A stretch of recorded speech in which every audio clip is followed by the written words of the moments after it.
The next station is Yokohama.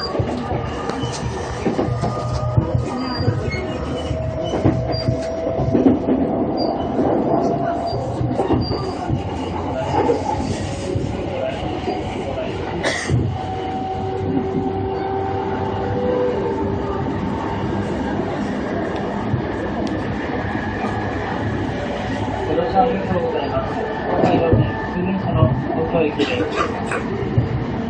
お客様に東海道線新橋駅ホーム特別講座についてお届けいたします。4月29日の日曜日、初電から18時30分頃まで、東海道線新橋駅ホームは幅を広げる工事を行うため、東海道線は東京品川駅間で運休となり、品川駅で折り返し運転を行います。工事期間中は並行しております京浜東北線、山手線、横須賀線のご利用をお願いいたします。詳しくは駅のポスターやパンフレットをご覧いただくか、駅係員にご記入ください。お客様には大変ご迷惑をおかけいたしますが、ご理解とご協力をお願いいたします。